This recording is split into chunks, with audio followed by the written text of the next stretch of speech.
I never imagined that returning from my dream vacation would mean standing on my own doorstep, key useless in my hand, while my mother-in-law Vivian smiled at me through the window with smug satisfaction. Property management called about suspicious activity, she said through the barely cracked door. I had to protect David's inheritance. What she didn't know, what my husband had apparently never told her, was that my name alone was on the deed. Not his. Not theirs. Mine. The building she'd so confidently reclaimed had been my investment long before I'd even met her son. Before we jump back in, tell us where you're tuning in from. And if this story touches you, make sure you're subscribed, because tomorrow, I've saved something extra special for you. The key to my apartment building arrived in a small envelope. 3 days after my 28th birthday, a congratulatory gift to myself after years of relentless saving and careful investment. While my college friends had purchased designer handbags and tropical vacations, I'd squirreled away every commission check from my real estate career, watching the balance grow until I could afford the down payment on a modest 6-unit building in Mayfield Heights. It wasn't glamorous, a 1960s brick structure with dated interiors and temperamental plumbing, but it was mine. I'd stayed up countless nights running numbers, researching neighborhood growth projections, and creating renovation plans until my eyes burned. The day I signed those papers, becoming officially responsible for a mortgage that seemed astronomical, was both terrifying and exhilarating. To new beginnings, the loan officer had said, sliding the documents across his desk for my signature. And financial independence, I'd added, signing my name with trembling fingers but unwavering resolve. I met David 8 months later at a community fundraiser. He was volunteering at the silent auction table, tall and broad-shouldered with kind eyes that crinkled when he smiled. Unlike the finance bros I typically encountered through work, David spoke passionately about his career as a high school history teacher, about inspiring critical thinking in his students and the book he was writing on local industrial history. "You own your own building. That's impressive," he'd said when I mentioned my investment property, without the competitive edge I'd grown accustomed to from men when they learned about my financial success. I'm still renting a 1-bedroom that probably hasn't seen fresh paint since the Clinton administration. Our relationship progressed quickly after that. Within 6 months, David had moved into my personal unit in the building, contributing to utilities and groceries while I handled the mortgage. It was an arrangement that worked for us both. I maintained my financial independence while he focused on his teaching career and writing, which brought him fulfillment but not substantial income. "We complement each other," he'd said one evening, as we sat on our small balcony, watching the sunset paint the sky in shades of amber and rose. "You're practical and forward-thinking. I'm idealistic and rooted in the past. Together, we make a complete person." I'd laughed, but I understood what he meant. Where I saw renovation potential and property values, he saw history and community, stories. My life had gained a depth of perspective I hadn't realized was missing. The first indication that our balanced relationship might face external challenges came when David proposed after a year of dating. The ring was modest, but thoughtfully selected, an antique emerald that had belonged to his grandmother. "It's beautiful," I'd whispered as he slipped it onto my finger, tears blurring my vision. "Not as valuable as what you deserve," he'd said, apologetically, "but it has history." "History makes it priceless," I'd assured him, meaning every word. It was only later, when we called his parents to share our engagement news, that I heard the slight hesitation in his mother's voice. "Engaged? But you've only known each other a year," Vivian had said, her tone suggesting this was an unreasonably short courtship. "And we've barely had a chance to get to know Emma." The comment stung, particularly since David had visited his parents' suburban home at least monthly since we'd begun dating, and I'd accompanied him for holiday gatherings and his father's retirement party. Each time, Vivian had been politely distant, asking surface-level questions about my career without showing genuine interest in my answers. "It's not personal," David had assured me after that call. "Mom's just protective. She had her heart set on me marrying Vanessa from my hometown. They've known her family for generations." "The ex-girlfriend from college?" I'd asked, remembering vague mentions of a relationship that had ended before we met. "High school sweetheart, college girlfriend, family friend." He'd shrugged. "She checked all of Mom's boxes. Hometown girl, plans to be a stay-at-home mom, family with social connections. When we broke up, Mom took it harder than either of us." I'd laughed it off then, confident that Vivian would warm to me over time. After all, I was successful, independent, and deeply in love with her son. What more could a mother-in-law want? As it turned out, much more, or perhaps much less.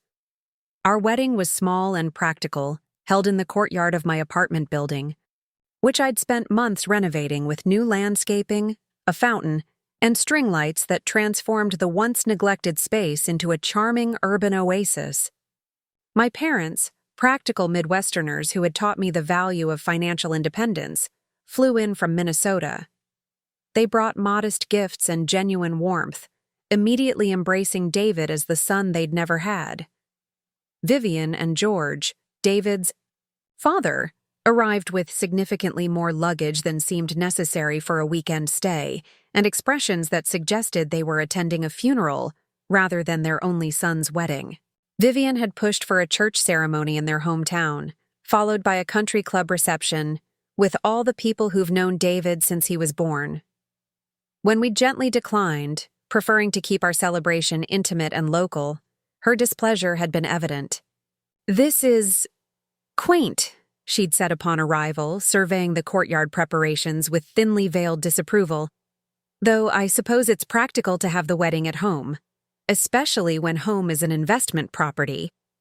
The way she'd emphasized investment property made it sound like I was running a brothel rather than providing well-maintained housing for 5 responsible tenants. "Emma has transformed this building," David had defended proudly. "You should see her renovation plans for the entryway. She has an incredible eye for potential." "I'm sure she does," Vivian had replied with a tight smile that didn't reach her eyes.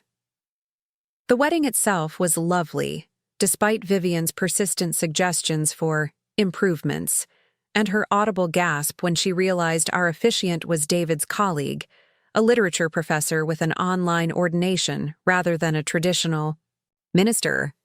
My parents, sensing the tension, had gone out of their way to engage George in conversation about his recent retirement, giving Vivian space to micromanage flower arrangements that had already been perfectly placed. "Families blend in mysterious ways," my mother had whispered to me as she helped adjust my simple lace dress. "Give it time. She's losing her only son to a woman she barely knows." "She's not losing him," I'd protested. "We live less than an hour away. We have dinner with them at least once a month." "Mothers and sons have complicated relationships," she'd replied sagely, "especially when the mother has built her entire identity around her child's achievements." The truth in her words became increasingly apparent during our first year of marriage. Vivian called David multiple times weekly, often with emergencies that required his immediate attention. Everything from computer problems that could have been solved with a simple Google search to concerns about neighborhood teenagers walking too close to their property. Each time, David would dutifully drive to the suburbs to assist, his sense of responsibility to his parents never wavering. I admired his devotion while also recognizing the subtle manipulation behind many of these crises. They too often coincided with our planned date nights or weekends I'd set aside for building maintenance projects where I'd hoped for his help. "She does realize you have your own life now, right?" I'd asked after Vivian had called on our first anniversary, insisting David drive over immediately to help move furniture she'd suddenly decided needed rearranging. Preparing and narrating this story took us a lot of time, so if you are enjoying it, subscribe to our channel. It means a lot to us. Now back to the story. "She's just struggling with Dad's retirement," he'd explained, already grabbing his keys. They're both adjusting to having him home all day. It's temporary. But the pattern continued, and gradually expanded to include commentary on our lifestyle choices. Vivian began sending links to houses for sale in their suburb, expressing concern that our apartment wasn't in a good school district for future grandchildren. She questioned my decision to continue working full-time, suggesting pointedly that David deserved a wife who could create a proper home environment. When I mentioned renovating another unit in my building, she'd asked David within my hearing whether it was wise to let Emma make such significant financial decisions without consultation. Throughout it all, David remained caught in the middle, defending me to his mother, but also making excuses for her behavior. "She means well," became his mantra, even when Vivian's actions clearly indicated otherwise. The true breaking point came when David and I planned our first major vacation as a couple, 2 weeks in Portugal, exploring historic sites and coastal villages. We'd been saving for months, carefully selecting accommodations that balanced comfort with affordability. David was particularly excited about visiting medieval castles that connected to the history curriculum he taught. "Mom thinks it's extravagant," he mentioned casually, 1 week before our departure date. "She says international travel is an unnecessary luxury when we could be saving for a proper house." "Your mother doesn't get to decide how we spend our money," I replied, frustration evident in my voice.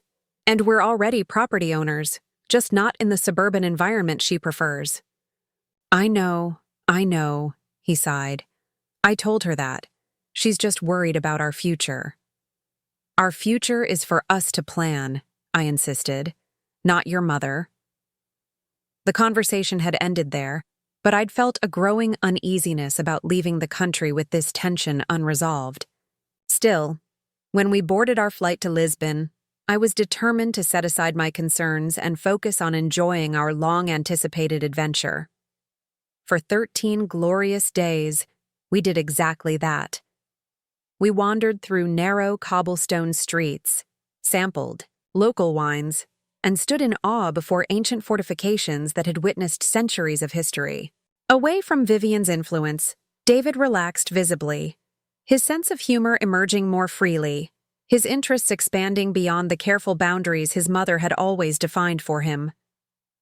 "I feel like I'm seeing parts of you I never knew existed," I told him one evening as we sat at a small seaside restaurant, watching fishing boats return to harbor. "Maybe they didn't exist until now," he'd replied thoughtfully. "Or maybe they were just waiting for the right environment to emerge." It was during that conversation that my phone had buzzed with an alert from my building's security system. Movement, detected in our unit when we'd registered our absence. Assuming it was the maintenance professional I'd arranged to fix a persistent leak in our bathroom, I'd dismiss the notification without concern. That dismissal would prove to be a critical mistake. Our return flight landed late, nearly midnight, local time, and we'd dragged our luggage through the airport in a jet-lagged haze, eager to reach home and collapse into our own bed. The Uber had dropped us in front of our building, its familiar brick facade a welcome sight after 2 weeks away. "Home, sweet home," David had yawned, pulling our suitcases from the trunk while I dug through my purse for the keys. I'd approached our front entrance, inserted my key into the lock, and encountered unexpected resistance. The key wouldn't turn. Assuming it was the usual stickiness that occasionally affected the older lock, I jiggled it carefully, then with increasing force. "Having trouble?" David had asked, joining me at the door.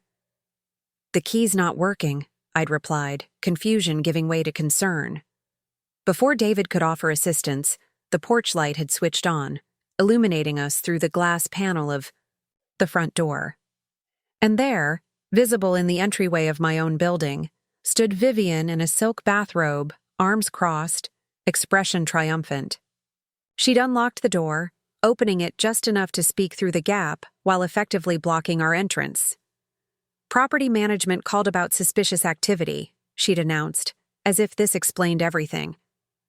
I had to protect David's inheritance. Suspicious activity? I'd echoed, bewilderment temporarily overriding anger. Mom, what are you doing here? David had demanded simultaneously. The security system sent alerts, Vivian had explained, addressing David while pointedly ignoring me. When you didn't respond, I contacted the property management company. They were very concerned about potential squatters or vandalism in an empty building. I explained that my son owned the property and that I would handle the situation. Property management company? I'd repeated incredulously. There is no property management company. I manage the building myself. Well, whoever maintains the building, Vivian had dismissed with a wave. The point is, they changed the locks for security purposes, and I've been checking on things during your irresponsible absence. Mom, David had interjected, his voice strained with emerging comprehension. You know Emma owns this building, right? Not me. Her name is on the deed. She bought it before we even met. A flicker of uncertainty had crossed Vivian's perfectly composed features, quickly replaced by stubborn conviction. That's a temporary arrangement, surely. A husband is the natural property owner in a marriage. I've simply been protecting your assets while you were away. That's not how this works, I'd stated, fatigue giving way to simmering anger. You had no right to change the locks on property that doesn't belong to you or your son. You've effectively barred the legal owner from accessing their own building. Do you understand the potential legal consequences of what you've done? Vivian's composure had faltered slightly, but her chin had remained lifted in defiance. I was acting in my son's best interests. If you intend to hold that against me, perhaps that reveals something about your priorities in this marriage. Standing there on my own doorstep, locked out of the building I'd sacrificed and saved for years to purchase, I'd felt something fundamental shift within me. This wasn't just another boundary crossed or passive-aggressive comment. This was a deliberate attempt to undermine my ownership, my independence, and my position in my own marriage. Mom, you need to let us in right now, David had demanded, his earlier confusion hardening into anger. And you need to explain exactly what's been happening while we were gone. Vivian had hesitated, clearly unaccustomed to direct confrontation from her son. Reluctantly, she'd stepped aside, allowing us to enter our own home with our luggage. The scene that greeted us inside had stopped me in my tracks. My carefully curated furniture arrangement had been completely altered. New decorative items, heavy, floral arrangements, ornate picture frames containing photos of David's childhood, and embroidered throw pillows cluttered every surface. The minimalist aesthetic I'd cultivated had been obliterated beneath a wave of suburban maternal intervention. I've just made a few improvements, Vivian had announced, gesturing around with proprietary pride. This place was so sterile before. Now it feels like a proper home. David had turned to me, clearly expecting an explosion. Instead, I'd set down my carry-on bag with deliberate calm and faced my mother-in-law directly. Vivian, I'd said evenly, I think it's time we had an honest conversation about boundaries, respect, and the legal definition of breaking and entering. The night was young, and I had absolute clarity about one thing. This power struggle had reached its tipping point. What Vivian didn't realize was that she had finally pushed me far enough to stop accommodating her intrusions. After all, I hadn't built my financial independence and professional success by allowing others to walk over me. It was high time my mother-in-law learned exactly who she was dealing with, and the legal ramifications of messing with someone else's property. What happened next would permanently alter not just my relationship with Vivian, but the entire dynamic of our family going forward. Sometimes the most powerful position isn't established through aggression, but through the calm, methodical exercise of rights that have been yours all along. My mother-in-law stood in my redecorated living room, chin raised in defiance, as if daring me to challenge her right to be there. The jet lag that had been clouding my thoughts moments earlier evaporated, replaced by crystal clarity. This wasn't just about new throw pillows or rearranged furniture. This was about power and control. A battle line Vivian had drawn the moment. She decided my home was hers to claim. "I think you should sit down," I said, gesturing to the unfamiliar floral armchair that had appeared in my living room. "David, would you mind making some coffee? I think we all need to be fully alert for this conversation." David hesitated, glancing between his mother and me with the expression of someone who'd just realized he was standing on a battlefield. "It's after midnight, Emma. Maybe we should deal with this tomorrow when we're rested. Your wife seems determined to make a scene," Vivian said, smoothing her silk robe as she perched on the edge of the armchair, "though I can't imagine why. Everything I've done has been to improve your living situation." I maintained my composure, years of negotiating real estate deals having taught me that visible anger rarely strengthens one's position. "Improvement is subjective, Vivian. What I'm more concerned about is how you gained access to our home, what legal authority you believed you had to change the locks, and who exactly you spoke with about the building's management." David disappeared into the kitchen, the sound of running water and clinking mugs providing background noise to the tense silence between Vivian and me. "The security company called David's phone," Vivian finally explained, her tone suggesting she was speaking to someone of limited intelligence. "When he didn't answer, they called the emergency backup number." "Which would be my phone," I said, "not yours." "Well, they couldn't reach you either. Too busy taking selfies on your extravagant European tour, I suppose." She sniffed disapprovingly. "So they tried the third number on the list."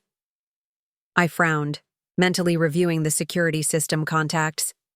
"There is no third number on the list, Vivian." "Of course there is. David added me as an emergency contact months ago. Sensible decision, really, since we're only 40 minutes away if there's a problem." I felt a chill that had nothing to do with the air conditioning. David hadn't mentioned adding his mother to our security system, a decision that would have required significant discussion given the boundaries Vivian had already crossed in our relationship. David returned with 3 mugs of coffee, the rich aroma filling the room. He distributed them silently, then sank onto the sofa beside me, his posture rigid with tension. "Did you add your mother as an emergency contact on our security system?" I asked him directly. His hesitation told me everything before he even spoke. She was concerned about us both being out of the country with no local emergency contact. It seemed reasonable at the time. "And you didn't think to discuss this with me, the owner of the building?" "I didn't think it would ever actually matter," he said, his voice small. "It was just to make her feel better." Clearly, it mattered. I turned back to Vivian. "So you received a security alert, then what happened?" "I drove over immediately to check on things," she said, as if her actions were the pinnacle of responsible behavior. "The system kept showing movement in the apartment, but when I arrived, no one answered the door. Naturally, I was concerned that intruders might be inside." "So you called the police?" I prompted, knowing full well she hadn't.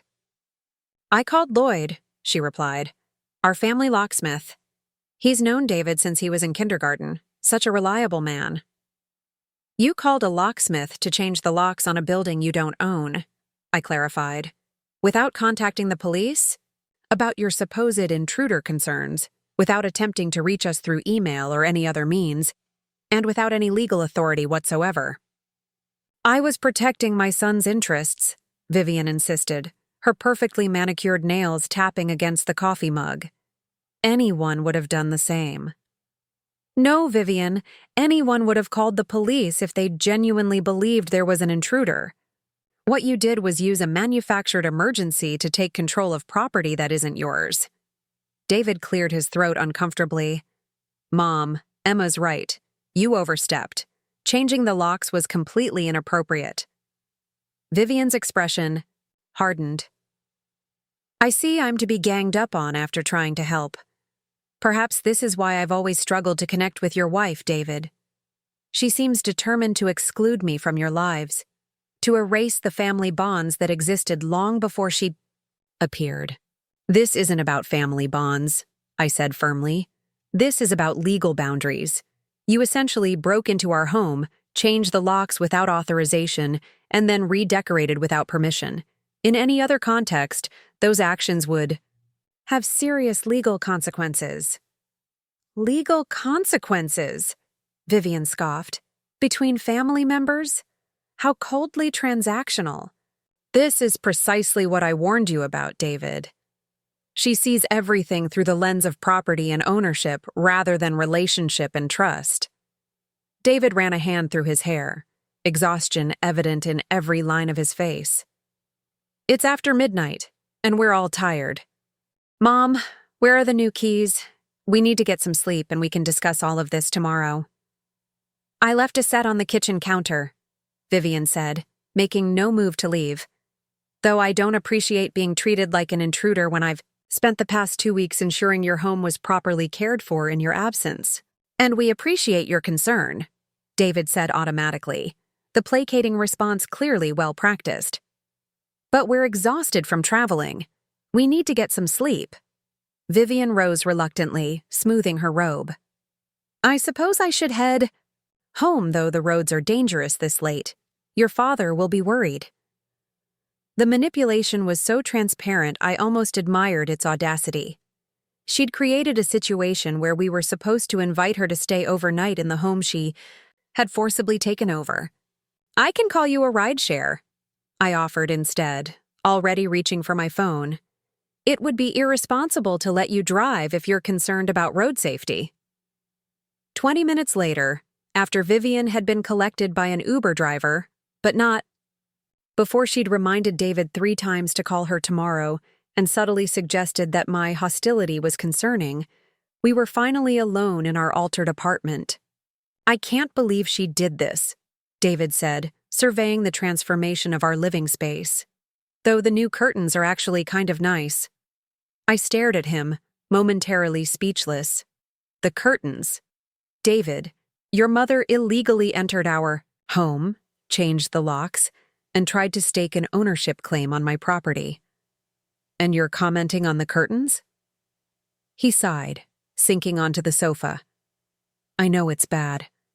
I'm just too tired to process how bad right now.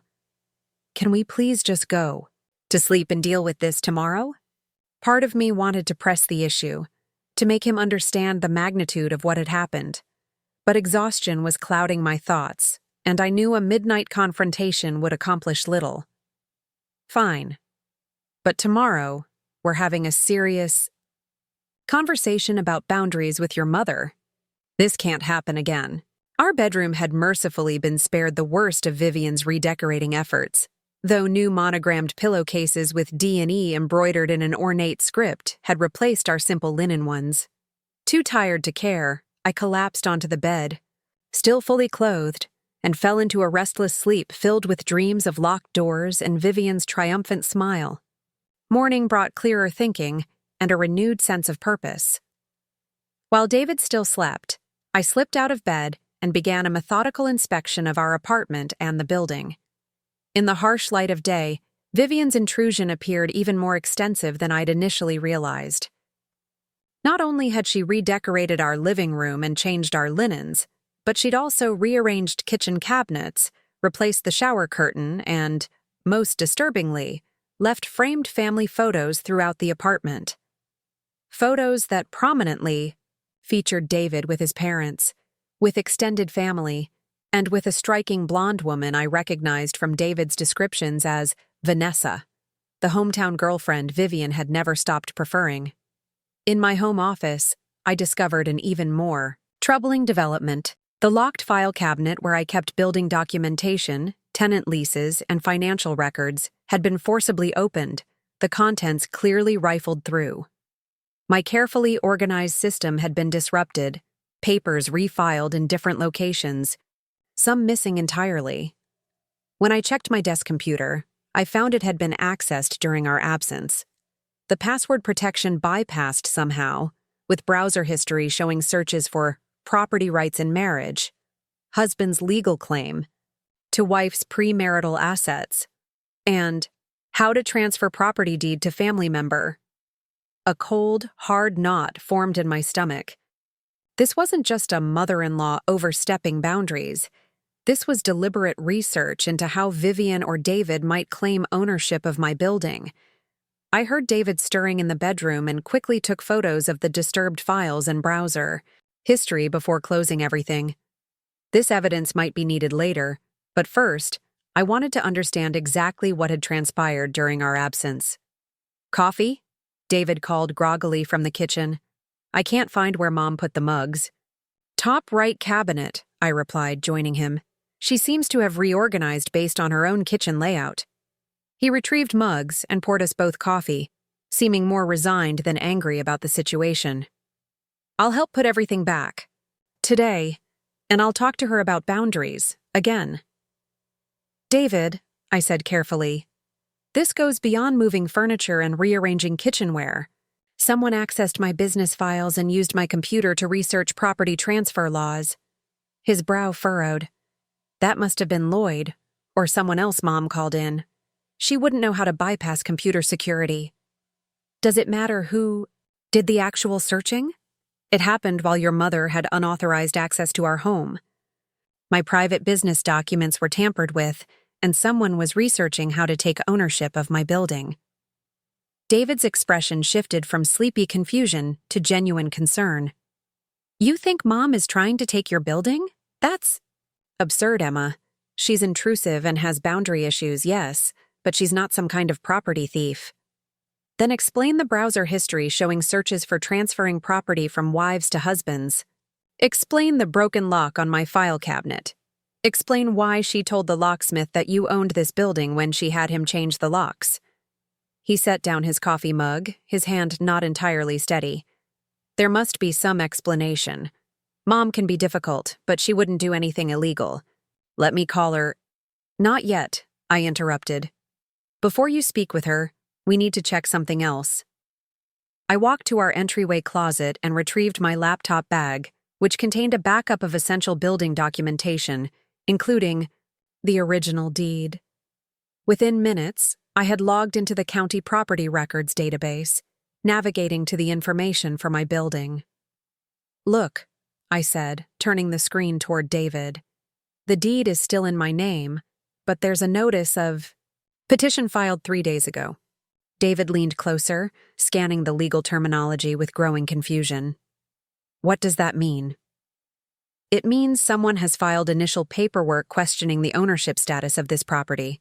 Specifically, they've filed a petition suggesting that as your wife, my independent ownership should be converted to joint marital property, with you having equal claim." "I never filed anything like that," David said immediately, his face paling. "I swear, Emma, I would never try to claim ownership of your building." "I believe you," I said, continuing to scroll through the documentation. "But someone using your name and social security number did file this petition. And look at the notary. Stamp, Lloyd Kessler, the family locksmith who conveniently changed our locks." David sank into a chair, looking shell-shocked. Located equidistant between our building and his parents' suburban home, it offered enough privacy for serious conversation while ensuring the social constraints of public behavior. George Bennett was already waiting when we arrived, occupying a corner table with 3 cups of coffee already ordered. At 65, he retained the trim physique and precise posture of his banking days, his silver hair neatly combed, his button-down shirt pressed even on a Saturday. Unlike Vivian's calculating gaze, George's eyes held genuine warmth as he stood to greet us, though concern clouded his features. "David, Emma," he said, embracing his son briefly and nodding to me. "You've got me worried. What's this urgent matter we need to discuss?" We settled into our seats, and I noted David's hesitation. Breaking family loyalty, even when justified, wouldn't come easily to him. "Dad," he began, his voice low but steady, "we need to talk about Mom's activities while we were in Portugal." George's brow furrowed. "Activities? She told me she was visiting Carol in Cleveland most of the week." "She wasn't in Cleveland," I said gently. "She was at our building. She changed the locks, redecorated our apartment, and accessed my business files without permission. George stared at me, incomprehension clear in his expression. That can't be right. Vivian wouldn't. Why would she do something like that? David pulled out his phone, showing his father photos of the redecorated apartment. It's true, Dad. We came home last night to find Mom had completely taken over. She claimed she was responding to security alerts, but what she did goes far beyond checking on a potential problem. George's confusion gave way to dawning realization. The calls, he murmured. The hushed conversations that ended when I entered. The room. The meetings with old friends she wouldn't elaborate on. He looked up sharply. What exactly are you suggesting Vivian has done? I pulled out the property record printouts, sliding them across the table. Someone filed a petition challenging my ownership of the building, George. They used David's personal information without his knowledge, claiming that my premarital asset should be reclassified as joint marital property. George studied the documents, his banker's eye quickly assessing the implications. This is fraud, he said finally, his voice tight with suppressed emotion. Identity theft and attempted property fraud. Yes, I agreed. It is. And you? Believe Vivian is behind this? You have proof? The notary on the petition is Lloyd Kessler, your family locksmith. The same person Vivian called to change our locks. The browser history on my computer shows searches for property transfer laws. And Vivian told multiple people, including Lloyd, that David owns the building when she knows perfectly well that I purchased it before we met. George removed his glasses, pinching the bridge of his nose. This is... He trailed off, apparently unable to find words adequate to the situation. Criminal, David supplied quietly. It's criminal, Dad, and we need to understand why Mom would do this. What was she thinking? George was silent for a long moment, his expressions cycling through disbelief, anger, and finally resignation. She's been fixated on your financial situation for months, he admitted finally. Ever since the Preston's son bought that new house in Shaker Heights, Vivian kept saying it wasn't right that Thomas Preston could provide a proper home for his wife while you were stuck in that apartment building. We're not stuck, David protested. We choose to live there. Emma owns the building outright. It's a smart financial decision. I tried explaining that, George sighed. But your mother has very specific ideas about how life should progress. Marriage, house in a good neighborhood, children, social standing. She can't comprehend why you'd choose differently, especially when... He stopped abruptly. When I could have married Vanessa instead, David finished, his tone bitter.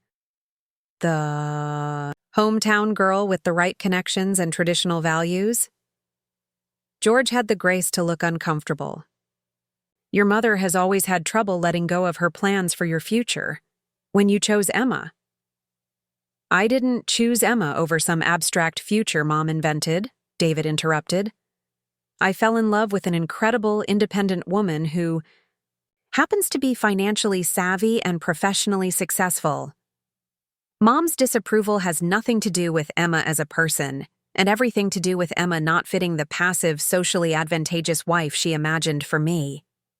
The vehemence in David's defense warmed me, especially since he had often tried to soften or excuse his mother's behavior in the past. Whatever Vivian's motivations, I said, redirecting the conversation, we're now dealing with legal and criminal issues, not just family disapproval. We have an appointment with my attorney at 3 o'clock to discuss our options. George paled visibly. Options? You mean legal action? Against Vivian? Potentially, I acknowledged. What she's done is serious, George. Breaking and entering. Identity theft. Fraudulent legal filings. In any other context, these would be straightforward criminal charges. But this is family, he protested. Surely there's some way to handle this privately, to keep it from escalating to legal proceedings. That depends entirely on Vivian, I replied evenly. on whether she's willing to immediately retract the fraudulent petition, return all original keys, and most importantly, acknowledge that she has no claim whatsoever to my building. George nodded slowly. I understand, and I agree she needs to make this right. But please, before you involve attorneys and police reports, let me speak with her. Let me try to make her understand the seriousness of what she's done. David and I exchanged glances. While I had little faith in Vivian's capacity for reasonable behavior, George's intervention might be our best chance for resolution without the nuclear option of criminal charges against my mother-in-law. We'll give you until tomorrow morning, I said after a moment's consideration. If Vivian hasn't retracted the petition and returned all keys by then, we proceed with legal action. Thank you, George said, looking suddenly older and more vulnerable than I'd ever seen him. I know Vivian has been difficult, but she's not. She wouldn't intentionally. He trailed off, perhaps realizing that her actions were indeed intentional. Just make her understand the gravity of the situation, David said gently. This isn't a family disagreement that can be smoothed over with polite avoidance. Mom committed actual crimes. We parted ways outside the coffee shop, George heading back to confront his wife with evidence of her deception, while David and I continued to our appointment with Marcus. The legal consultation was sobering. Marcus confirmed what I already knew. Vivian's actions constituted multiple criminal offenses, and the fraudulent petition, while unlikely to succeed, could create complications for future property transactions, if not properly addressed. You have excellent documentation, Marcus assured me, reviewing the photos and browser history printouts. If you choose to pursue criminal charges, there's substantial evidence. But I should warn you, family legal disputes are rarely clean or simple. They tend to drag on and create wounds that never fully heal. What if we don't press charges? David asked. If my mother retracts everything, apologizes, returns the keys? Marcus considered this. We'd still need to file counter-documentation to ensure the property records are clear, and I'd recommend changing all security protocols, passwords, and yes, the locks again, this time with a company that has no connection to your family. And if she refuses to cooperate? I pressed. Then we move forward with legal action, Marcus said simply. Your property rights are non-negotiable, Emma, regardless of family dynamics. By the time we returned home, both physically and emotionally, exhausted from the day's revelations, a surprise awaited us. Parked in front of our building was a moving truck, and emerging from our front entrance were two men carrying the floral armchair Vivian had installed in our living room. What's happening? David asked, approaching one of the movers. Bennett delivery, the man replied, checking his clipboard. We're removing items as requested by Mrs. Bennett. Which Mrs. Bennett? I asked, though I already suspected the sigh answer. Older lady, he shrugged. Said she needed everything out today, paid extra for weekend service. David and I hurried inside to find our apartment in transition. The decorative items Vivian had added were gone, the furniture restored to approximately its original positions. In the kitchen, cabinets stood open, contents partially returned to their previous arrangement. On the counter lay an envelope addressed to David in Vivian's distinctive handwriting. He opened it with visible trepidation, unfolding a single sheet of expensive stationery. His expression shifted as he read, from tension to disbelief to something approaching relief. She's retracting everything, he said, handing me the letter. Dad must have gotten through to her. The note was brief and carefully worded. David, your father has made me aware that my recent actions, though well-intentioned, have created legal complications. I have contacted Lloyd to withdraw any paperwork filed regarding the apartment building. All items I added to improve your living space are being removed, as you apparently prefer Emma's minimalist aesthetic. I still believe a proper home in a respectable neighborhood would better serve your future. But I recognize that decision is ultimately yours to make, however influenced it might be. Your father insists I close by saying that I acknowledge Emma's ownership of the building and that I return all keys, which are enclosed with this letter. Your loving mother, Vivian. The half-hearted apology and thinly veiled criticism of my influence over David might have angered me in the past, but today, it simply confirmed what I already knew. Vivian would never truly accept me or my independence.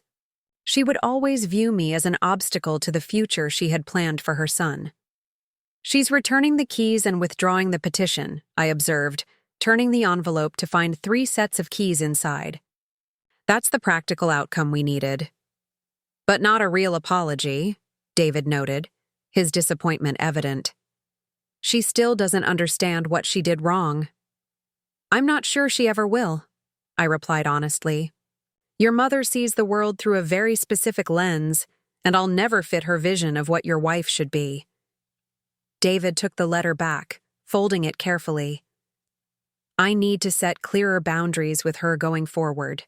No more excusing her behavior, no more access to our home or personal information. I studied my husband's face, seeing real resolution there for the first time when it came to his mother. Are you prepared for how she'll respond to that? The emotional leverage she'll try to use? He nodded firmly. I have to be. What happened here crossed a line that can't be uncrossed. Mom needs to understand that her actions have permanently altered our relationship.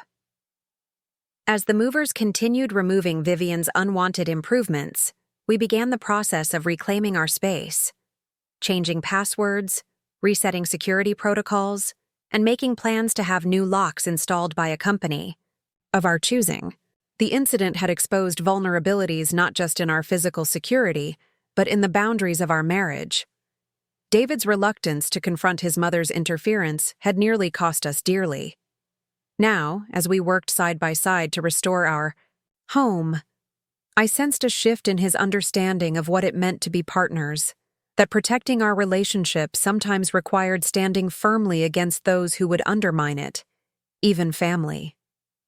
I'm thinking of installing a security camera at the entrance, I mentioned as we reorganized my office files, just as an additional precaution.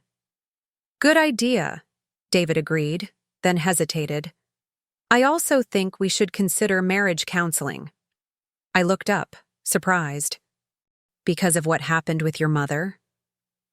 Because I should have established better boundaries years ago, and I didn't. Because I let her subtle manipulations slide until they became overt actions.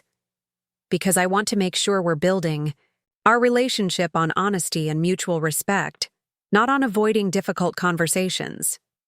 His vulnerability and self-awareness touched me deeply. I think that's a wonderful idea. As evening settled around us, our apartment slowly returning to its former state, my phone buzzed with an email notification. It was from Marcus, confirming that the fraudulent petition had been officially withdrawn, with a note from Lloyd Kessler acknowledging that he had notarized documents without proper verification of identity. It's over, I told David, showing him the email. Legally, at least. He nodded, relief evident in the relaxation of his shoulders. And the family fallout? That will take longer to resolve, I acknowledged. Your mother isn't going to transform overnight. She may never fully accept my independence or your choices. The question is whether we can establish a relationship that respects our boundaries while acknowledging her importance in your life. David pulled me into an embrace, his arms solid and reassuring around me. Our boundaries, he corrected gently. Not just yours. What affects you affects me. We're partners in this completely. As we stood there in our reclaimed home, I realized that Vivian's attempted takeover, though traumatic, had ultimately strengthened rather than weakened our marriage. Sometimes it takes a crisis to clarify what truly matters, and who truly stands beside you when boundaries are tested. The building remained mine, the legal documentation clear and uncontested, but the home we were creating together belonged to both of us, built on a foundation far stronger than property deeds or family expectations. It was built on the choice to support each other's independence while standing united against those who would undermine it. Tomorrow would bring new challenges in navigating the altered family dynamic, in reinforcing boundaries with consequences when necessary. But tonight, in the quiet aftermath of confrontation, we had taken the first crucial steps toward establishing a relationship with Vivian that she might never have envisioned, but that we could live with dignity. A relationship based not on her control or our capitulation, but on mutual respect for separate lives intertwined by choice rather than obligation. Whether she would accept these new terms remained to be seen, but for the first time since meeting Vivian Bennett, I felt confident in our ability to hold our ground, together. The morning after Vivian's reluctant retreat brought unexpected silence. No early phone calls from my mother-in-law with thinly veiled criticisms disguised as concern. No text messages to David about family obligations or neighborhood news. The quiet felt strange, liberating yet somehow ominous, like the stillness before a storm. "She hasn't called," David remarked over breakfast, checking his phone for the third time in 20 minutes. "Not even to make sure we received her letter." "Give it time," I advised, pouring fresh coffee. "Your father probably convinced her to give us space, or she's regrouping before her next approach." David nodded, though doubt clouded his expression. "I've never known Mom to back down so completely. Even when she's wrong, she usually maintains some kind of offensive position." "The legal implications probably scared her," I suggested. "Your father would have made it clear that she crossed from annoying to criminal. That's new territory, even for Vivian." We spent Sunday restoring our home, removing the last traces of Vivian's decorative invasion. The new security company arrived promptly at 10 to replace all external locks and upgrade the monitoring system with biometric access protocols that couldn't be overridden without my direct authorization. No family emergency contacts, no backup keys held by in-laws, just David and me with full control of our property. By evening, our apartment had been reclaimed, though the lingering sense of violation remained. Spaces that had once felt entirely safe now carried the shadow memory of intrusion. I found myself checking and rechecking locks, pausing at slight noises from the hallway, half expecting to find Vivian once again standing in our living room with that expression of entitled displeasure. "You're still tense," David observed as we prepared for bed. "She can't get in anymore. We've made sure of that." "It's not just about physical access," I admitted, sitting on the edge of our bed. "Your mother violated something more fundamental than our locks. She tried to take what I've worked for, what I built before I even met you. And she did it because she truly believes she had the right, that her vision for your life trumps my actual ownership." David sat beside me, taking my hand in his. "I understand why that feels threatening. And I'm sorry I didn't see sooner how her behavior was escalating. I kept treating each incident as isolated rather than recognizing the pattern." "We both did," I acknowledged. "It was easier to dismiss her actions as annoying but harmless than to confront the underlying issue, that she fundamentally doesn't respect my independence or our relationship." "That changes now," David said firmly. "Starting tomorrow." Tomorrow arrived with unexpected developments. I was reviewing tenant maintenance requests in my home office when David received a call from his father. "Dad? Is everything okay?" His concerned greeting suggested this was an unusual occurrence for a Monday morning. George typically maintained strict boundaries between work and family time, rarely calling during business hours. David's expression shifted from concern to surprise as he listened. "They what? When did this happen?" A longer pause. "No, of course we'll come. Text me the address. We'll meet you there." He ended the call, turning to me with a stunned expression. "Mom's in the hospital. Apparently she had some kind of episode last night. Dad found her unconscious this morning and called an ambulance." "Oh my God," I said, genuinely shocked. Whatever my feelings about Vivian, I'd never wish illness on her. "Is she going to be all right?" "They think so. Initial tests suggest..." a severe anxiety attack that triggered a vasovagal response. Basically, she fainted and couldn't be roused. Dad says she's stable now, but they're running more tests. We should go, I said immediately, already reaching for my purse. Whatever's happened between us, this is serious. David's gratitude was evident in his expression. Dad's at Memorial. He said she's been asking for me.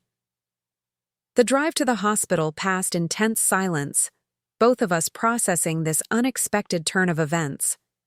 Part of me couldn't help wondering if this episode was another of Vivian's manipulations, a dramatic bid for sympathy and attention after her schemes had been thwarted. Yet the rational part of me recognized that medical emergencies didn't follow convenient narrative timing. People didn't typically fake unconsciousness convincingly enough to warrant hospitalization. Memorial Hospital's imposing glass and steel structure loomed ahead, its emergency entrance bustling with activity. We found George in the third-floor waiting area, his usually impeccable appearance disheveled, eyes reddened from either lack of sleep or emotion. "David, Emma," he greeted us, rising stiffly from the molded plastic chair. "Thank you for coming so quickly." "How is she?" David asked, embracing his father briefly. "Stable now. They're monitoring her cardiac rhythms, but the doctor seems to think this was primarily stress-induced, though at her age, they're being cautious about ruling out other causes." "What happened exactly?" I asked, genuine concern overriding my complicated feelings toward Vivian. George gestured for us to sit, lowering his voice despite the waiting room being nearly empty. "After I confronted her about what she'd done at your building, she was uncharacteristically quiet. Normally, Vivian has justifications ready for everything, explanations about how her actions were necessary or beneficial. But this time, she just listened while I explained the potential legal consequences, then went to her room without arguing." "That doesn't sound like Mom at all," David observed. "Precisely," George agreed. "I should have recognized it as a warning sign. When I checked on her later, she was sitting at her vanity, staring at her reflection without moving. She said she was fine, just tired, so I left her alone. This morning, when she didn't come down for breakfast, I found her on the floor beside the bed. Couldn't wake her. A doctor in light blue scrubs approached, clipboard in hand. "Mr. Bennett, your wife is asking for you and your son." George stood immediately. "And our daughter-in-law," he added, gesturing to me. "She should come too." The doctor hesitated. Mrs. Bennett was quite specific about who she wanted to see. An uncomfortable silence fell between us. Being explicitly excluded from Vivian's visitor list shouldn't have hurt. Our relationship had never been warm, yet somehow, in this context, it felt like a deliberate final rejection. "It's okay," I said, making the decision easy for everyone. "You two go. I'll wait here." David frowned. "If Mom's excluding you, I'm not—" "Go," I interrupted gently. "She's in the hospital, David.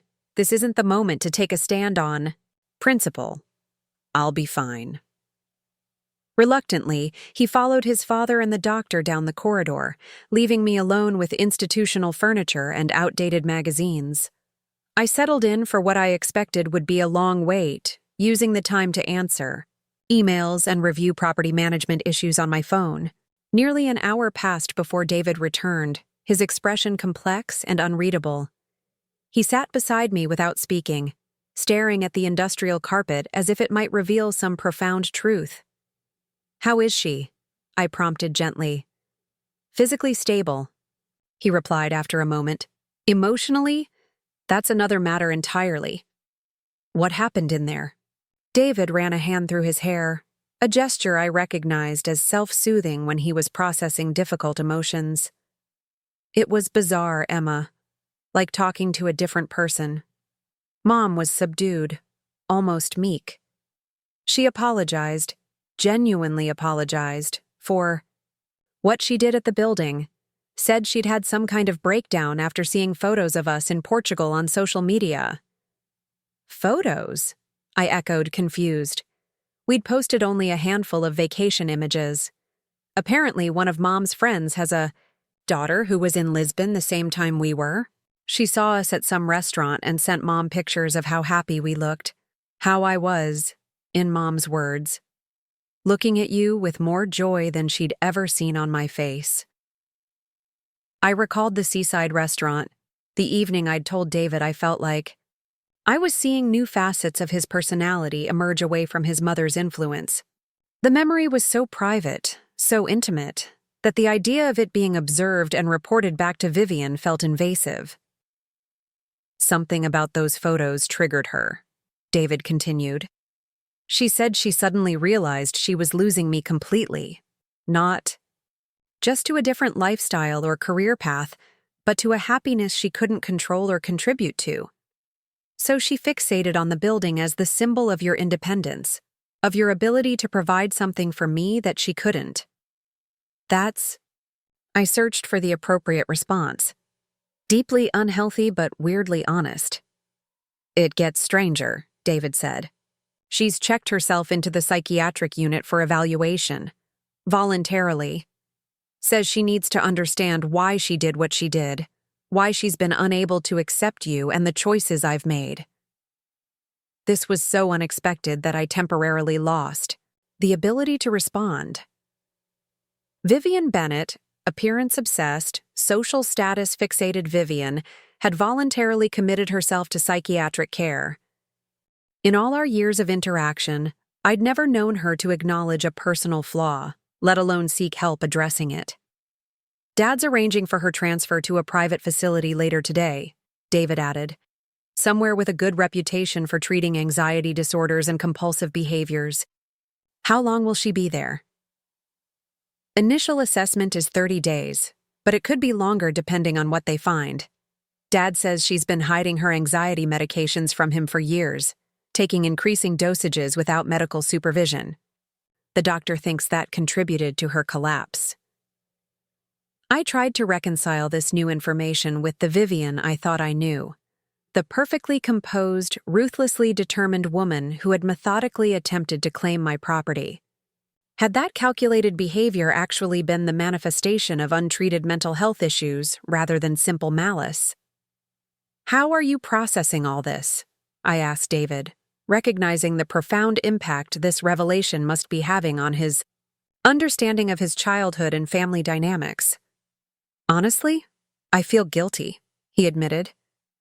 I've spent years making excuses for Mom's behavior, telling myself and you that she means well, or that's just how she is. Never once did I consider that she might be struggling with actual mental health problems that could be treated. You couldn't have known, I reassured him. She deliberately hid her medication, remember? She didn't want anyone to know. But I should have recognized that her obsession with control, with appearances, with my life following her exact specifications, that none of that was normal or healthy. Instead, I normalized it, even enabled it. I took his hand, understanding the complex guilt he was experiencing. We all have blind spots when it comes to family. Your relationship with your mother was established long before you had the perspective to question it. We sat in silence for several minutes, each processing the implications of Vivian's condition. Finally, George rejoined us, looking exhausted, but somehow unburdened. They're preparing her transfer papers now, he said, settling heavily into a chair opposite us. The private facility has an excellent reputation, very discreet. Are you okay, Dad? David asked, genuine concern in his voice. George considered the question with the thoughtfulness I'd always appreciated in him. I'm relieved, actually. For years, I've watched Vivian becoming increasingly rigid, increasingly anxious about maintaining perfect appearances and control. I suggested therapy dozens of times, but she always dismissed it as something for weak people who can't manage their own problems. He sighed deeply. Now that she's finally getting help, I feel like I can breathe again. Has she always struggled with anxiety? I asked, genuinely curious about the woman who had so profoundly impacted our lives. "Since before I met her," George confirmed, though it manifested differently in those days, more as perfectionism and excessive preparation than as control of others. It worsened significantly after David was born. Postpartum anxiety that never really resolved, just transformed into hypervigilance about his well-being, his future, his choices. David looked stunned by this characterization. "You never told me any of this." "Your mother didn't want you to see her as anything less than perfect," George said simply. "And I respected her wishes, even when I disagreed with them. That was my mistake, prioritizing her need for a flawless image over honest family relationships." The parallels to our own situation were unmistakable. David had similarly prioritized his mother's feelings over honest confrontation, allowing problematic behavior to escalate until it reached crisis proportions. "What happens now?" I asked, directing the question to both Bennett men. "Vivian gets the help she's needed for decades," George replied. "And I learn how to support her recovery without enabling her unhealthy behaviors. The therapist suggested family sessions eventually, if you're both open to that." David and I exchanged glances, silently communicating through the shorthand of long partnership. "We'll consider it," I answered for both of us, "depending on how her individual treatment progresses." "That's more than fair," George acknowledged. "And Emma, I want to apologize to you directly. I should have recognized and addressed Vivian's escalating behavior toward you years ago. Instead, I looked the other way, telling myself it wasn't my place to intervene in what she considered women's business, the relationship between a mother and her daughter-in-law." His apology, so direct and unqualified, caught me off guard. "Thank you, George. That means a lot to me." "Your building," he continued, "that's a remarkable achievement. Purchasing and managing investment property at your age speaks to extraordinary discipline and vision. Rather than threatening Vivian's relationship with David, your success should have been celebrated by our family." The validation from George, successful banker, financial expert, patriarch of the Bennett family, touched something deep within me. Not because I needed his approval professionally, but because his acknowledgement represented the respect I'd never received from Vivian. "I appreciate that," I said sincerely. The hospital corridor buzzed with activity as shift change approached. Medical personnel moved purposefully between rooms, the organized chaos of healthcare continuing around our small family island of revelation and reconciliation. "I should stay until the transfer is complete," George said, checking his watch. "But there's no need for you two to wait. I'll call with updates." David seemed reluctant to leave. "Are you sure, Dad? I could stay with you." "I'm sure," George replied firmly. "You and Emma have your own lives to attend to.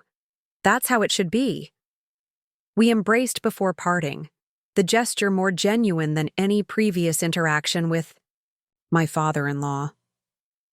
As David and I walked toward the parking garage, a weight seemed to have lifted from his shoulders despite the seriousness of his mother's condition. "I feel like I'm seeing my family clearly for the first time," he said as we reached the car. "All these years, I thought the tension between you and Mom was about lifestyle differences or generational values. I never considered that her behavior might be driven by untreated anxiety and control issues." "Understanding the source doesn't erase the impact," I noted, not unkindly, but truthfully. "Your mother still violated our home and tried to take my property, regardless of her psychological motivations." "I know," he acknowledged quickly. "I'm not excusing what she did. Just trying to make sense of it in this new context. And wondering how many other family patterns might look different through this lens." The drive home was contemplative, both of us processing the seismic shift in our understanding of Vivian, and, by extension, our relationship with David's family. The building came into view. My building, with its solid brick facade and carefully maintained exterior, a physical manifestation of independence that had become the battleground for larger issues of control and identity. "I've been thinking," David said as we parked, about what comes next for us. In terms of your mother? In terms of everything. This situation has made me realize how passive I've been about certain aspects of our life together. I've let your strength and competence become a justification for not fully contributing to our partnership.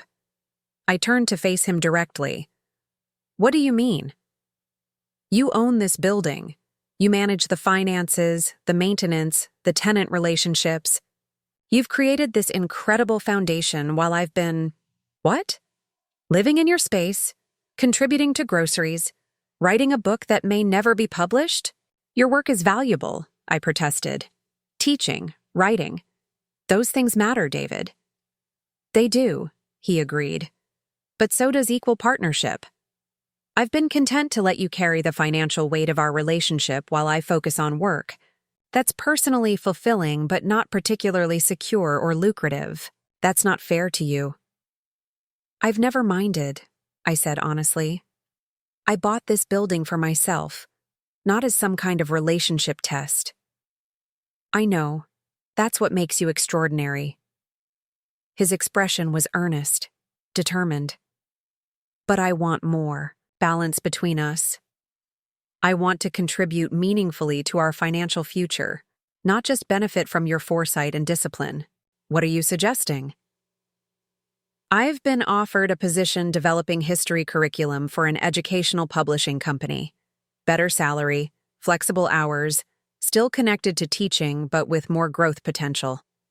I've been hesitating because it would mean less time for my book, but after everything that's happened, I think it's time I prioritized our partnership over my personal projects. The job offer was news to me. Why didn't you mention this before? It came up while we were in Portugal. I was going to discuss it when we got home, but then your mother changed our locks and everything exploded. I finished for him. Exactly. I considered his proposal carefully. While I appreciated the sentiment behind his desire for more equal financial contribution, I didn't want him sacrificing work he loved solely for monetary reasons. Would you enjoy this curriculum development role? I asked. Or would you be taking it just to earn more? Both, he admitted. The work itself sounds engaging, creating historical materials that will reach thousands of students, rather than just my classroom. And yes, the improved salary matters to me, especially now. I don't want to be dependent on your financial success or vulnerable to my mother's criticisms about not providing properly. I recognize the complex blend of motivations driving his decision, professional interest, desire for greater equality in our relationship, and the need to definitively establish independence from his mother's expectations. The healthiness of these motivations varied, but the underlying intent seemed genuine. If you're excited about the opportunity itself, I support you completely, I said. But I don't want you taking a job you'll resent just to prove something, to your mother, or even to me. It's primarily for me, he assured me. This situation has forced me to examine what kind of partner and person I want to be. I'm making choices based on that reflection, not on external pressures. As we entered our building, rekeyed, secured, reclaimed as ours, I felt a new appreciation for both its physical reality and its symbolic significance. This structure represented not just my financial independence, but our shared journey toward a relationship balanced between autonomy and partnership. The next several weeks brought significant changes. David accepted the curriculum development position and thrived in the role, his natural teaching talents amplified by the broader platform. I continued managing the building while exploring possibilities for additional property investments, now with David as an engaged thought partner rather than a passive supporter. Vivian remained in treatment, her 30-day evaluation extending to a comprehensive therapy program, addressing decades of unmanaged anxiety and control issues. George attended weekly family sessions, gradually developing healthier interaction patterns with his wife. David joined these sessions monthly, working through complicated feelings about his upbringing and establishing new boundaries for his adult relationship with his mother. I maintained distance during this initial treatment phase, neither participating in therapy sessions nor visiting Vivian at the facility. This wasn't out of lingering resentment, but from recognition that premature reconciliation might impede genuine progress. Some relationships needed time and space before reconstruction could begin. 3 months after the lock-changing incident, David and I received a hand-delivered letter from Vivian. Unlike her previous note with its thinly veiled criticism and reluctant concessions, this letter displayed a vulnerability I'd never associated with my mother-in-law. Dear Emma and David, my therapist has encouraged me to write to you both as part of my recovery process. She believes, and I now agree, that acknowledging harm done is essential to healing relationships. Emma, what I did to your building was inexcusable. No justification of maternal concern or family protection can validate violating your property and privacy. I recognize now that my actions were driven not by love for David, but by my own anxiety and need for control. For most of my adult life, I've measured my worth through my ability to create a perfect family narrative: the right home, the right schools, the right social connections. When David chose a different path, then married someone who embodied independence and self-sufficiency, my carefully constructed identity began to unravel. Rather than examining my own insecurities, I projected them onto you, viewing your strength as a threat rather than as the quality that makes you right for my son. Your building became the physical representation of my perceived failure, a symbol that David preferred your vision of life to the one I had planned for him. I understand now how deeply inappropriate my behavior was. The legal violations were serious, but the personal violation of your boundaries was unforgivable. I don't expect immediate forgiveness, nor do I deserve it. What I hope for, eventually, is the opportunity to build a relationship based on mutual respect rather than competition or control. David, I owe you an equally significant apology. For years, I've undermined your agency, treating your choices as temporary deviations from my preferred path rather than as expressions of your authentic self. I convinced myself that Mother knows best, even when all evidence suggested otherwise. My therapist has helped me see that my anxiety about your future was never really about you. It was about my own fears of irrelevance, of losing my central role in your life. Healthy maternal love should celebrate a child's independence, not undermine it. I am working daily to develop healthier thought patterns and behaviors. This process is challenging and often painful, but necessary. While I cannot undo the harm I've caused, I can commit to being a different kind of mother and mother-in-law going forward. One who respects boundaries and celebrates your happiness on your own terms. When my treatment program concludes next month, I would welcome the opportunity to meet with you both, in whatever setting feels safest and most appropriate. If you're not ready for that step, I understand completely and will respect your timeline without pressure or manipulation. With sincere regret for past actions and hope for healthier relationships, Vivian. After reading the letter together, David and I sat in thoughtful silence on our balcony, watching the evening sky transition from gold to deepening blue. "What do you think?" he finally asked. "Does it seem genuine to you?" I considered the question carefully. Surprisingly, yes. There's a self-awareness there I've never seen from her before. The acknowledgement that her behavior was about her insecurities, not about us, that's significant progress. Should we meet with her when she completes the program? I think we should, I said, somewhat surprising myself with the response. Not with expectations of immediate transformation, but as a first step toward whatever new relationship might be possible. David looked relieved. I'd like that. Despite everything, she's still my mother. And now she might finally have the capacity to be a healthier version of that role, I observed. One that doesn't require controlling your life or undermining our relationship. We scheduled the meeting for a neutral location, a private room, at a quiet restaurant equidistant between our building and George and Vivian's suburban home. When the day arrived, I found myself unexpectedly nervous, uncertain what version of Vivian would appear. The woman who entered, accompanied by George, bore only a superficial resemblance to the mother-in-law I'd known for years. Physically, she was the same, slender, well-dressed, immaculately groomed, but her bearing had changed dramatically. Gone was the rigid posture of perpetual judgment, replaced by something more measured and conscious. She moved with deliberate awareness, rather than automatic superiority. "Emma, David," she greeted us, her voice quieter than I remembered. "Thank you for agreeing to meet with me."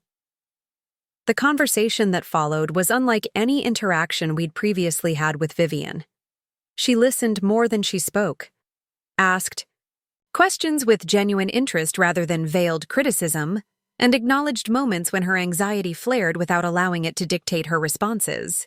When David described his new job, she expressed pride without immediately connecting it to her own expectations or preferences. Most significantly, when the topic turned to my building and property management, Vivian demonstrated remarkable restraint. "I understand you're considering additional investments," she said, referencing a detail David must have shared during his family therapy sessions. "I am," I confirmed cautiously. "There's a small commercial property showing promise in the university district." In the past, Vivian would have immediately offered unsolicited advice or subtly questioned my expertise. Instead, she simply nodded. "Real estate can be such a rewarding field for those with the aptitude and discipline for it. You clearly have both." The compliment, delivered without qualification or hidden barb, momentarily rendered me speechless. "Thank you," I managed finally. "That means a lot, especially coming from you." "I've spent too many years viewing your strengths as somehow threatening," Vivian acknowledged, the self-awareness still startling coming from her lips. "I'm trying to recognize now how those same qualities benefit David and could enrich our extended family if I allowed them to." The lunch continued in this vein. Not perfect harmony or instant connection, but something far more valuable, honest communication guided by new awareness and boundaries. When we parted, the tentative handshake Vivian offered felt more meaningful than any previous interaction we'd shared. "This is just a beginning," she said, meeting my eyes directly. "I have years of patterns to unlearn, and I'll make mistakes along the way. But I want you to know I'm committed to the process, however long it takes." "So are we," I replied, surprising myself with the sincerity of my response. In the months that followed, we established a new rhythm with the Bennett family. Bi-weekly, dinners replaced constant phone calls and unannounced visits. Vivian continued her therapy, developing healthier coping mechanisms for her anxiety. When she occasionally slipped into old controlling behaviors, she now recognized and addressed them more quickly, sometimes even with self-deprecating humor about her property management aspirations. David and I strengthened our partnership, as well, attending the marriage counseling he had suggested and developing clearer communication about boundaries, expectations, and shared goals. His curriculum development work flourished, bringing both financial contribution and professional fulfillment that complemented rather than competed with my property investments. 1 year after the lock-changing incident, we decided to host a small gathering at our building, inviting not only George and Vivian, but also my parents from Minnesota. The courtyard where we had held our wedding had been further enhanced with additional landscaping and lighting, creating an intimate space perfect for family dinners. As we prepared the outdoor dining area, David paused, surveying the building with fresh appreciation. "It's remarkable, isn't it? How something that almost tore our family apart has become the place where we're rebuilding it."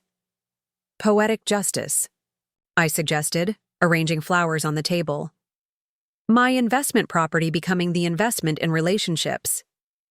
When our guests arrived, I watched with quiet satisfaction as my practical Midwestern parents engaged easily with George about retirement planning, while Vivian, in perhaps the most profound evidence of her transformation, asked me detailed questions about property maintenance schedules and tenant retention strategies. "I've been reading about real estate investment," she admitted when the others were engaged in separate conversation. "Not because I'm planning to change your locks again," she added with a small, self-aware smile, "but because I wanted to understand what you've accomplished here. It's truly impressive, Emma." "Thank you," I said, recognizing the genuine respect in her words. "That means more than you might realize." As evening settled around us, string lights illuminating our gathered family, I reflected on the journey that had brought us to this moment. The building stood solid and secure around us, no longer a battleground for control, but a foundation for something new. A family dynamic built on respect rather than obligation, on boundaries that protected rather than walls that divided. Vivian would never be the mother-in-law of easy affection and uncomplicated warmth. Her anxiety and perfectionism were managed now, but not erased. Yet in many ways, our relationship had developed something more valuable than automatic harmony: the earned trust that comes from confronting conflict honestly and doing the difficult work of genuine change. When I had purchased this building at 28, I'd seen it primarily as financial security, tangible evidence of independence carefully constructed through discipline and foresight. Now, at 31, I understood it represented something far more complex, not just the freedom to stand alone, but the foundation to connect authentically with others from a position of strength rather than dependence. David raised his glass as dinner concluded, looking around at our blended family with evident emotion. "To unexpected journeys," he offered as a toast, "and to the homes we build, both physical and relational." As glasses clinked in agreement, I caught Vivian's eye across the table. The understanding that passed between us wasn't the easy affection of instant family bonds, but something hard-won and therefore more durable. Mutual recognition of separate strengths, grudging respect that had survived serious conflict, and genuine appreciation for the distinct roles we each played in David's life. She would never change my locks again. The new security system made that physically impossible. But more importantly, she had finally recognized the boundaries of our relationship, understanding that true family connections couldn't be forced or controlled, only cultivated through respect and authenticity. My building remained mine, its deed and ownership uncontested. But the home we were creating extended beyond property lines and legal documents to something both more fragile and more resilient. A family redefining itself not through obligation or expectation, but through the conscious choice to build connections worthy of our investment. Up next, you've got 2 more standout stories right on your screen. If this one hit the mark, you won't want to pass these up. Just click and check them out.